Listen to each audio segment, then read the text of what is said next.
Susuruka 7 TV, televiziyo ya buri wese.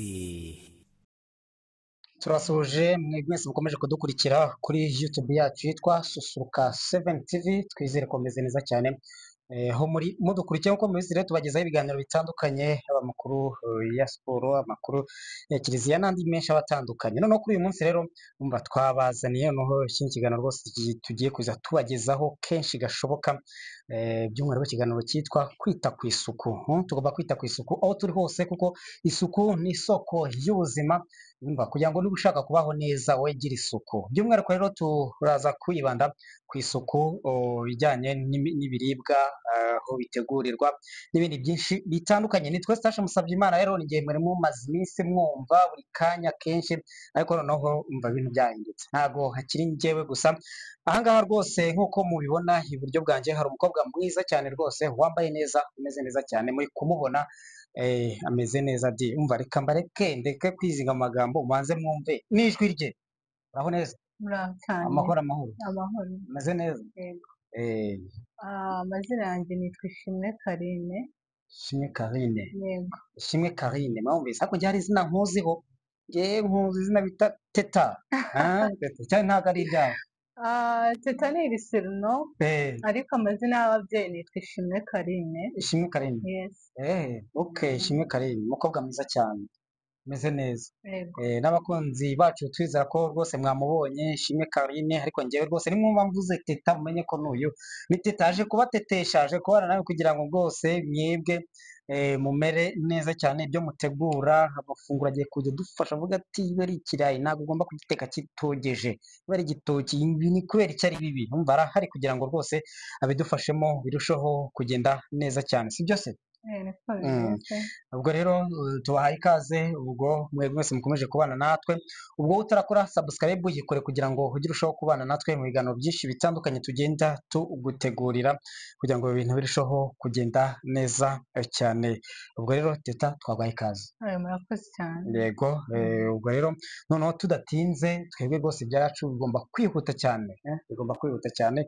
Tugomba guhera noneho gutegura amafunguro, utegura ibiki byose hari aho bigomba kubanza guhera, ariko by'umwihariko se bihera hehe bikagarukira hehe? By'umwihariko tugomba guhera ku gikoni. Teta muri igikoni umuntu yagitegura by'umwihariko, reka duhere base kuri wa muntu twita ko ufite ubushobozi bukeya, ucana ku nkwi. Baracyahari nubwo bitari benshi, ariko usanga baracyahari hirya no hino baba baduteze amatwi, yaba hano mu Rwanda ndetse n'abari hanze, ahantu hatandukanye usanga hari ababa bagikoresha rwose inkwi. Aho ni gute nshobora gutegura igikoni cyane ngiye gukoresha urukwi cyangwa inkwi? Ntabwo uzizi? Inkwi ndazizi. Wajya uzikoresha aho ntari? Yego. Akangahe? Wenda ntabwo ari kenshi cyane, ariko inkwi mu rugo kera nizo twakoreshaga. Nakuze mbona iwacu bacana ku nkwi. Guhuha mu ziko, wigeze ugerageza? Wenda njyewe ntabwo nabikoze, ariko twacanaga ku nkwi n'akantu bita resho. Akantu bita resho. Resho ni iki resho? Resho noneho ni akantu kakoreshwaga na peteroli kera. Resho. Resho nangize ngo ni kosho y'ingurube. Oya. Resho ngashaka kumvamo kosho. Niko twakoreshaga kera iwacu, ariko inshuro nyinshi twategaga ku nkwi. Okay, nicyo gihe biherukira. Yego. Ni kera noneho mba ko bavuga. Okay, urumva ko rero aravuga ati we n'icyo gihe abiherukira. Noneho rero nkoresha icyo gikoni, ni gute ngomba kubikoresha, ni gute nabigenza kugira ngo ndusheho kugenda neza cyane, ntike mfite isuku ko nshobora gukubura. Niba ari aho ngaho nkubura kandi natangiye gutegura ibiraho, niba ari inyanya, niba ari urukaroti na kasaho, rwanjye rukaba rugiyemo ivumbi, se nabigenza gute? Ndabitegura gute kugira ngo ahantu ntegurana isuku hataho ntaza kugira akavumbi kagenda ugasanga ahantu ugiye gutereka agatebe, hari ahantu umuntu agenda akagenda asubirayo, ntabwo mpavuze. Bagenza gute? Okay, ni ukuvuga ngo kugira ngo wirinde ibyo byose byatuma ifunguro ryawe ritaza kuzuza ubuziranenge, icyo wakora mu gihe ukoresha igikoni kiri mu cyaro, igikoni cyo mu cyaro mbere y'uko ugitegura nyine utegure amafunguro kugira ngo wirinde n'iryo vumbi. Ufata amazi amazi asanzwe. Warangiza ukayanyanyagiza nyine ukayatera, gutera amazi nyine Ukayatera. ukahatera amazi ukayanyanyagizaho amazi Utera makeya amazi. ku buryo bitaba ikiziba nyine. Njyewe nari nzi ko nshobora gufata nk'indobo nkamena. Oya, ni nka kwa kundi, sinzi nimba wenda waravukiye mu cyaro cyangwa mu mujyi, ariko kera abakobwa bo mu cyaro iyo bajyaga gukubura babanzaga gutera amazi mu mbuga. Warabigerageje? Yego, natwe twari dufite imbuga iwacu, twari dufite n'umuharuro, urumva rero twateraga amazi. Gutera amazi, ariko nyine kuri gutera amazi Ni ibintu bisanzwe, ari ibintu byoroshye, abakobwa ubu barabyumva barabizi, cyangwa bishatse abamama kubigereranya n'ukuntu barabizi. bajya batera amazi n'umugisha n'ibibyuka bikagenda Ni naho byaba bitandukanye, uretse ko ayo ngayo ari amazi asanzwe, iyo atari amazi y'umugisha, ariko uhanyanyagiza utuzi dukeya. mu kiganza. Yes, ukoresha ikiganza ukagenda unyanyagiza amazi, noneho kugira ngo rya vu nyine ryo mu gikoni nk'uko wabivugaga n'ivumbi ubashe gukubura bidatumuka. Noneho kandi ku bantu bakoresha igikoni cyo mu cyaro babanza gukura ivu mu ziko bakajya kurimena. Rero mbere y'uko utegura ibyo guteka wabitunganyije, ntabwo mpamya ko aricyo waheraho, ahubwo wahera kuri uko gutera amazi, ukabanza ugakubura igikoni cyawe, wamara kugikubura ugakaraba intoki n'isabune n'amazi meza, ukajya gutegura amafunguro yawe. Nimba ari ibijumba ukabironga, ukabitegura, ukabishyira mu isafuriya cyangwa no mu cyungo, cyangwa no mu cyungo. Nimba ari ibirayi, nimba ari agatoki, icyo waba ugiye guteka cyose uretse, ariko mbere yo kubitegura gutyo ukanza ugakaraba intoki n'isabune n'amazi meza, ukabona gutegura amafunguro yawe, hanyuma ukegeza udukwi hafi ugateka ibiryo byawe bikaza bisa neza cyane. Noneho ukujeho cyangwa icyo guteka, njyewe nari nzi ko wenda mu gikoni nta muntu wundeba, bafite muri saro hariya n'abandi wenda mbategereje bataranaza. Njyewe numvaga ku giti cyanjye ikintu ngomba gukora, numvaga ahubwo uko haba hameze kose, nazo sindi bibajyanire bimeze neza, nabitwaye byahiye bimeze neza, nabigenda numvaga njye napfa gutekera aho mbonye. Oya, iyo ukoze isuku ibiryo byawe biza bisa neza, nta nubwo wanarwara. Uzi ko abantu benshi barwara amibe, ukajya uhora uvanga amibe yarakuzengereje, ni ukubera amafunguro aba adateguranye isuku. Ariko iyo ibyo kurya byawe ubiteguranye isuku biza bisa neza, biba binagaragara neza. Erega ibiryo biteguranye isuku ntabwo biba biriho imbyiro, kuko wavuze igikoni cyo mu cyaro ntabwo byazaho imbyiro. Rero iyo wateguranye ibiryo byawe isuku, amafunguro yawe azagaragara neza, n'abagiye kuyarya bakagira apeti bataranarya, kandi nta zindi ngaruka ushobora kugira kuri wowe cyangwa se kuri abo mugiye gufatanya gufungura. Yego. Noneho tubwiye noneho ku muntu ukoresha inkwi, noneho ubwo reka tuvuge ko ari kugenda umuntu azamuka mu ntera, agenda azamuka gake gake. Tuvuge noneho nanjye nakoreshaga inkwi, maze gutera imbere ho gato, nahembwaga 20,000, ngeze kuri 30. Niba ari 30 ngezeho, ntabwo ngomba gusubira mu nkwi ugenda mpuha reka dore ko noneho tugomba nyine kubungabunga n'ishyamba. Urabizi gukoresha ibintu by'inkwi ntabwo biba byemewe, ntabwo ari byo. Tugomba kubungabunga ishyamba kuko niryo riduha n'uwo mwuka mwiza tugomba guhumeka, bigomba nyine gucika byose. Tuvuga wenda urugero, wenda nageze ku makara, tugenda tuzamuka, nageze ku makara, noneho iyo ni gute nabitegura? Amakara wenda we ntabwo ari mu nzu, wenda ntabwo ari mu gikoni, amakara ushobora usanga utekera ku muryango. Genda bigenza icyo navuga ku makara, n'ubundi ntaho bitandukaniye n'inkwi cyane. Ni ukubanza nyine ugakaraba intoki, ugategura amafunguro yawe, ugacana imbabura nyine ugateka. Icya mbere ni isuku. Ubundi bavuga ko isuku ari amazi. Isuku ni amazi. Uba ugomba gutegura, ugakaraba intoki, ugatunganya ibyo kurya, kandi ukabitegurira ahantu hasa neza vrema. Yego. Urumva ko rero ni uko nguko bimeze, ugomba kugenda ni ugutegura. Ariko hari umuntu usanga abandi batekera ku muryango bitewe nta gikoni gihari, ukavuga ati se wenda uri mu gipangu harimo abapanga akayabo. uriya ntashobora kubungabunga iriya suku yaragutekera ku muryango wajya umupangayi aza mbese abapangayi noneho baramerera nabi abafite amazu yabo nyirizina ba nyiribyondo niko dukunda kubivuga niko bikunda kuvugwa akavuga ati utancanira mu nzu utajya mu nzu ngo uhatekere avuga ati wenda uri kumwangiriza amabati cyangwa se parafo ntaraburiye isuku buriya ushobora kuba wegereye umuhanda akavumbi kakaza hariya koko naho wumva bitari kugora.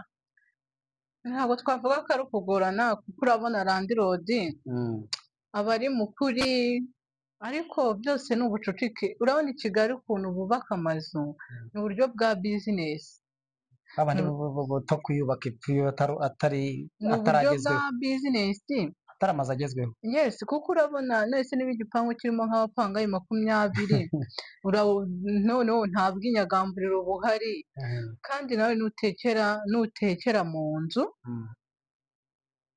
ni ukuri si ukubeshya umwuka nyine urabona ibyo kurya iyo umunyu ubwawo wa mwuka uba uzamuka uragenda ugakubita ku mabati ugasanga amabati aragiye atobagurika kubera iki? Kubera ko watekeye mu nzu umwotsi uriya mwuka uzamuka uva mu byo kurya nyine uragenda ukagera ku mabati hejuru. Nyine ibyo ngibyo bisaba kuba we na nyiri landirodi wawe mufitanye ubwumvikane, nimba atabigiraho ikibazo akaba yabemerera sava, ariko byanze nyine nta kundi. Kigali se ko ari uko tugomba kubaho nyine. Ariko hari igihe yageze gutekera ku mbabura gutyo umunsi umwe ngiye gusonga ubugari. Urabuze gusonga ubugari? Ntabyo uzi. asa ntabyo uzi gatoya ubu ntabwo wateka inusu. Oya ntabwo nateka ubugari bw'abantu benshi. Urugo rwawe noneho niba bwateka ubugari ndabizi ko Imana izaba umugabo udakunda ubugari. Udakunda ubugari? Ubwo mvuye mu mubare kuko ngenda bukunda. Imana izaba umugabo udakunda ubugari, naba nabukunda azihangane tuzajya dusangira ko ngako gatoya nateye. Cyarajya uteka mu maseri? Yego. Kandi uteka kamwe ongera uteka kandi. Oya ntabwo nabishobora. Ahubwo ubwo yo ntiwanabishobora kubiteka? Oya cyakora nzi guteka umunyigi n'ibindi biryo bisanzwe. Ahubwo umunyigi ni wawuvuga, ariko ibindi ntabwo nabishobora. ubwo rero niryo rero bivuze avuga ati njye nageze guteka ari kwa kundi ngiye kubuteka nashyize gutya imbabura hano imbere yanjye ntazi ibyo ari byo, nuko uri hariya icyo ngiye gusongesha n'isi hano rwose niteguye amazi ntegereje kabiri arabira se bitegereje reka narategereje reka ntangira no gusinzira guhonyeza aho nagiye kubona mu minota nk'itanu yonyine nicaye imbere y'imbabura gusa ngiye kubona ntangiye kwikaraga hasi ndavuga ati ngeze hehe ngira ngo ndi kurota ndi kwibaragura hasi nari ngiye kugwa ahubwo mu ntuza mu isafuriya ngiye kubona nisanze nko muri metero 5 pfiriye ngati ni iki kibigenze gutya sinzi umuntu natekerereje ibyo bintu arambwira ati yeka kirazira kwicara imbere y'imbabura ati ngiri kwaka ngigira ifite ukuntu ikurura amaraso ugasanga nyine arashyushye nyine ukaba wakikaraga nka gutyo na gutyo. Rero icyo nabwira abantu ni ukubabwira ati we nawe ikintu nababwira ati mwebwe bitazababaho byambayeho inkovu ndayifite hano ndayigendana ariko nyine ni uko wowe wirinda izo nkovu icyo ugomba gukora nta kindi wowe utereke hariya wigende hari inyuma uje gusoza ibyo uje gusoza kugenda urushaho kugenda neza kuko imbabura nayo buriya washobora guteza ibibazo niba ari umwana niba ari umubyeyi uri guteka umwana mwegeze inyuma itaza kugira ikibazo hazakugeraho. Nahereyeho rero ndi kuvuga ati noneho nahereye ku nkwingeze ku mbabura ari ndi guhembwa 30 noneho nageze noneho ku ijana rero sasa murankizwa ni iki noneho nageze ku ijana ni hani natangiye kuvuga ati jya gura ishati nziza inkweto nziza izo wambaye rwose nziza ngavuga ati nanjye rero ngeze ku iterambere none nageze kuri gazi yo numva muri gazi aho biransaba gutegura koko gazi kandi ndereka aho ngaho ndabigenza gute? Guteka kuri gazi nabwo bisaba kugira isuku nyinshi cyane ahubwo kuko urabona niyo duteka kuri gazi ushobora kuba uteka amata warangara gato amata akabirira mu ziko akabira nyine yamara kubira wateka umuceri ukabira wateka igikoma kikabira rero bisaba ngo uba ufite akantu uhora uhanagura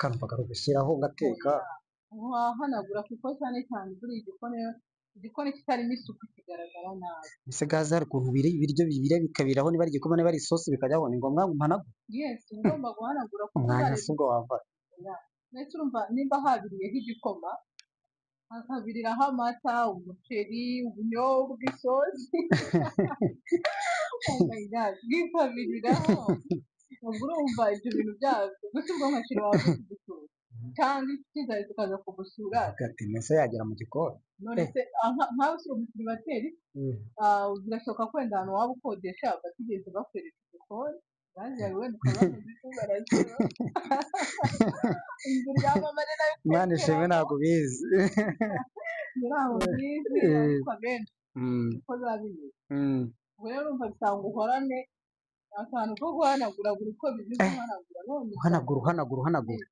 kandi nanone mbere yo gutegura amafunguro urongera ugakaraba intoki nyine neza na mbere ugategura amafunguro yawe ufite noneho ikintu bavuga ngo no gukaraba intoki si ubwo ese ubu najya gukaraba intoki koko kabyara we none se reka tuvuge urugero ngiye gutegura gutya igikoni kugira ngo amasuku yanjye agende neza isuku ndayihera he kuko ngende kumva hari ahantu biri buze guhera ndahera mu gikoni ndahera mu nzu ko niba ari igikoni sinagikoropa ubwo mu nzu haba hasa gute ni ukuvuga ngo iyo ugiye gukora isuku ukora isuku y'inzu yose muri rusange ndetse no ku mubiri wawe kuko byaba bibabaje kuba wakora isuku yo mu gikoni mu byo uri burya ariko aho uri burare hari ikibazo ku mubiri wawe hari nkanjye ntabwo nshobora kujya mu kazi mu gitondo mbyuke njye muri dushe ntaramenya neza ko inzu yanjye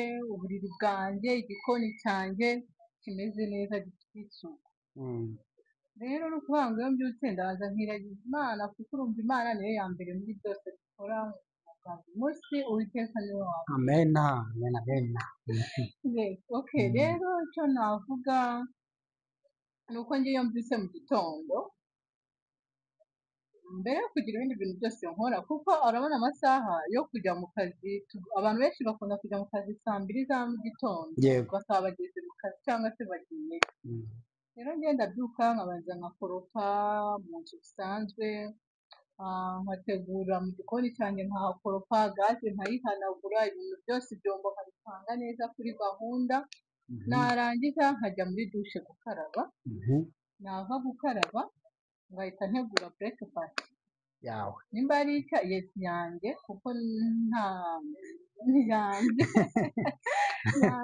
kuko nta no comment yego yanjye noneho namara gufata bya mu gitondo nkabona gusasa impamvu nsasa nyuma ngiye gusasa se babirimo yes ntabwo wagenda udasashe ubuzima turika twatunze tukirukankaho oya no usasa nyuma nyine kugira ngo n'umwuka wa nijoro ube washize mu yewe nijoro urabona umuntu aba arara muri itunze rero nkasasa nyuma namara gusasa nkabona kwambara namara kwambara nkahita njya mu kazi impamvu ibyo mbikora mbere kugira ngo amasaha ataza kumfata amasaha yego yo kujya mu kazi ngasiga hari ibyo ntatunganije kandi inshuro nyinshi buri wese ava mu kazi ananiwe hari igihe uba wahuye n'ibisirese hari igihe uba wumva wifite n'umushiha wenda wabuze n'amafaranga nta mushiha yego ukora ibintu niyo nabuze amafaranga ntabwo wakubera bikanga hari igihe nawe numva ntameze neza wumva nta kintu nshaka kuvuga nkumva ugaceceka uguhamagaye ugakuba hayi nibyo ntazi nshaka kuvuga nagera mu rugo naniwe cyane icyiza cyo gusiga wakoze isuku uhita uvuga uti reka nshaka ibyo kurya ntabwo nabona amafaranga ngo mbure no kurya ugahita ucana gaze nyine ugateka ukarya ukajya kuryama ntabwo wajya gusata rero ugiye kuryama ntabwo wajya gukoropa igikoni ugiye guteka ntabwo wajya gutegura ibyombo ugiye guteka ntabwo wajya kurya ugiye gusasa ntabwo byashoboka ibintu biba byumvikana abantu b'abasiribateri cyane cyane urumva tuba tubayeho ubuzima bwo kuguruka hasi hejuru gushakisha kuguruka musimbuka dushakisha hirya hino amena bishire umusiribateri ubwo ibyiza numva ahubwo ari ukuva nk'umusiribateri dushaka amafaranga Imana itumanukire umuntu urumva ava mu kazi ananiwe abise atameze neza ari niyo mpamvu uba ugomba gusiga mu gitondo witaye ku isuku kuko uba uri buve mu kazi uri unaniwe pe ugahita uza guteka. uhita uza guteka. rero icyo nicyo njye navuga, njyewe nicyo navuga njye nibandaho cyane mu buzima bwanjye bwa buri munsi. Ndagushimiye cyane rero, murabyumva ko Teta rwose ngo yitwa Carine ariko njye ni Teta, arakomeza abateteshe nk'uko muri kubyumva rero, akoze ibiganiro byiza cyane bishobora kutwubaka gukora isuku. Ukabonye ko isuku igomba guhera ukibyuka ugasasa ugategura mu rugo ibyombo ukabyoza ukajya guteka kugira ngo ukore ibintu byose bifite isuku. Numva ko rero ni ibintu byiza cyane. Noneho rero ku kijyanye n'isuku, hari umuntu ushobora kujya guteka umufunika akawibagirwa, akavuga ati ngewe ni gaze mu nzu harimo parafu iteye amarangi, ndapfundikira ntundikire ibiki? Upfundikira ni ngombwa, nubundi ushyira noneho gupfundikira ni ngombwa cyane. harimo amakaro, inzu niyo iteye amakaro bimeze neza. Yes, kuko impamvu mbivuga, harimo amakaro, harimo parafo, ariko harimo n'utwa dusimba tugenda ku bikuta batwita marijosi. Marijosi marijosi rero, iriya marijosi ngo ni mbi cyane, njya numva ko bavuga ko ngo niguye mu biryo umuntu ashobora no kuhaburira ubuzima. oya gapfa. njya mbyumva. Yego, ibi biryo bidapfundikiye akenshi ntabwo waba wizeye umutekano wabo. marijosi niyo waba uba muri etaje uyisangayo, nta hantu wayiteka. bivuze ngo ngiye gutegura ifunguro hariya, mbere na mbere nimbanze nshake n'umufuniko nawo ufite isuku. cyane rwose, ubundi rwose agafuniko se ni ngombwa koza? Hari igihe ushobora koza habanza hasi hejuru ukabyihorera, ubwo se biraba mu biryo? no oya, uba ugomba gutegura byose. nimba uri koza ibyombo n'imifuniko, imifuniko n'amasafuriya nibyo bintu bya mbere uba ugomba no kwitaho kurusha ibindi. naho tubwiye kubiba ku isafuriya. wateka amata ugashyiraho umufuniko wari uriho isosi y'inyama cyangwa isosi y'isombe gapfundikira byose se bijya mu nda se? ntabwo bishoboka ibyo bintu. kandi agasombe kari kameze neza. amata ni ntabwo ibintu byaba ari sawa. ngo ni ukoza umufuniko n'agasabune cyane rwose, kandi iyo navubika mu mazi wawugije neza se ko amazi afite n'isabune ukabona. ngo numva ko bibaye byinshi, numva ngiye gutantanya imikoro mwinshi cyane. rero urumva ko nkora nyine amasuku muri byose. n'isafuriya se neza ko nkubaza cyo kwitekera ikijumba cyane urugero, cyangwa se n'ibindi, isafuriya nabwo ugiye kumbwira ngo ndayoza? hari umuntu ushobora, hari abantu babigira gutyo ugasanga ubona isafuriya uko imeze, agiye guteka agapfa kunyuzamo gusa niba ari umuceri urimo, akavuga ati ni ibijumba ubundi bifite igishishwa arajya gutonora, ibigori bifite ikijumba arajya gutonora, amateke bifite ibishishwa arajya gutonora, nuko bimeze. agapfa guterekamo agashyiramo n'amazi, niyo yashyiramo ayaruhurura ahantu apfuye kuvoma kudahibizi nabyo byaba ari bibi, agapfa gushyiramo agatogosa, avuga ati nze simbitonore. isuku ni isoko y'ubuzima. isuku ku bintu byose, isuku niyo ya mbere. uba ugomba gutunganya ibyo ukoreramo mbere y'igihe, ukabanza ugatunganya ibyo byose uba uri bukenere, kuko niyo mpamvu uba usanga ngo umuntu arwaye amibe, ngo njyewe narwaye amibe, ngo yanze gukira. ni ukuri nta byo kurya twakabaye tuvuga ngo ibi ngibi wenda turabishishura ngo turabirya gutya. oya, tuba tugomba kwita ku isuku kuri buri kimwe cyose kiri bujye hehe, kiri budufashe kubaho. mu gifu bivuge neza. kimwe kiri buze kudufasha umubiri wacu kugubwa neza. rero ibiryo birimo isuku cyangwa se amafunguro cyangwa ibyo kunywa biteguranye isuku, ni ukuri bidufasha kugira ubuzima bwiza.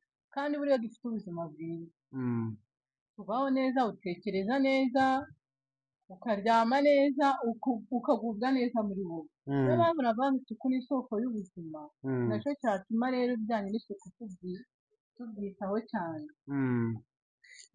urumva ko rero nuko bimeze. dukomeje kubashimira ngo mukomeje kudukurikira hano kuri YouTube yacu yitwa Susuruka 7 TV.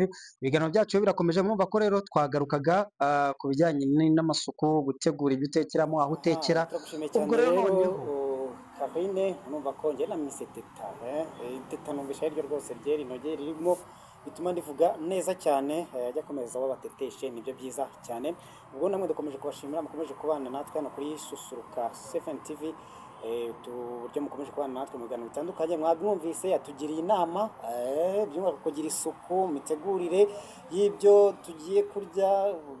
Urumva yatubwiye ati no guhera ukibyuka ugakora isuku mu gikoni, mu masahani, ukoza ibintu byose kugira ngo ubashe kurya ibiryo bifite isuku, ku buryo utazaheraho ukagira ibibazo bitandukanye bishobora gutuma ugira ubuzima butari bwiza, ahubwo twebwe tukarangwa n'isuku mu byo dukora byose.